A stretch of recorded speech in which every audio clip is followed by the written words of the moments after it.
విజయవాడలో ఉన్న కనకదుర్గమ్మకి ముక్కు పుడక ఎలా వచ్చిందో మీకు తెలుసా? కృష్ణమ్మ భూమి మొత్తం నీరు పారాలి అని భూమి చుట్టూ వెళుతూ ఉంటుంది. అలా పారుతూ పారుతూ బెజవాడకి వస్తుంది. సముద్రంలో కలవడానికి వెళుతున్న కృష్ణవేణి నదికి అడ్డుగా ఇంద్రకీలాద్రి పర్వతం ఉంటుంది. అప్పుడు కృష్ణవేణమ్మ ఇంద్రకీలాద్రి ముందు నిలబడి నమస్కరించి నాకు దారి ఇవ్వు అని అడుగుతుంది. దానికి ఇంద్రకీలాద్రి ఇలా అంటుంది, నేను ఎన్నో సంవత్సరాలు తపస్సు చేయడం వలన దుర్గమ్మ నా భక్తికి మెచ్చి నా మీద కొలువై ఉంది. ఇప్పుడు నేను నీకు దారి ఇస్తే నువ్వు ఈ ఇంద్రకీలాద్రికి ఏమి చేస్తావో ఏమో, నా తల్లి ఇబ్బంది పడే పని నేను ఏది చేయలేను అని అంటుంది. అప్పుడు కృష్ణమ్మ కొండపైన ఉన్న కనకదుర్గమ్మని ప్రార్థిస్తుంది. కనకదుర్గమ్మ కరుణించి నువ్వు అనుకున్నది జరుగుతుంది, కానీ నాకు నీ దగ్గర నుండి ఒకటి కావాలి అని అడుగుతుంది. దానికి కృష్ణవేణమ్మ సరే ఇస్తాను అని అంటుంది. దుర్గమ్మ నవ్వుతూ నువ్వు ఈ ఇంద్రకీలాద్రికి ఏమీ చేయకుండా ఈ ఇంద్రకీలాద్రికి ఒక బెజ్జం ఉంది, నువ్వు ఆ బెజ్జం నుండి ప్రవహించు అని చెబుతుంది. దానికి కృష్ణవేణమ్మ అంగీకరించి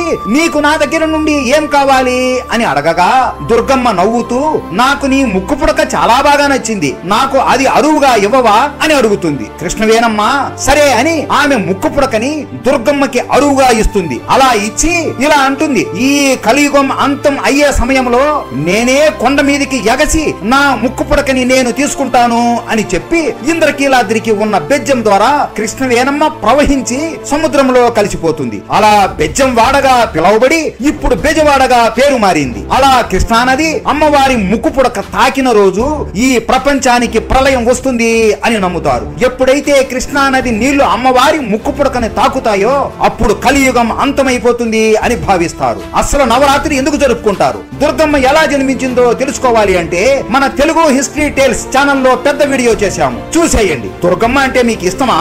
ఉంటే జై దుర్గాదేవి అని కామెంట్ చేసి సబ్స్క్రైబ్ చేసుకోండి.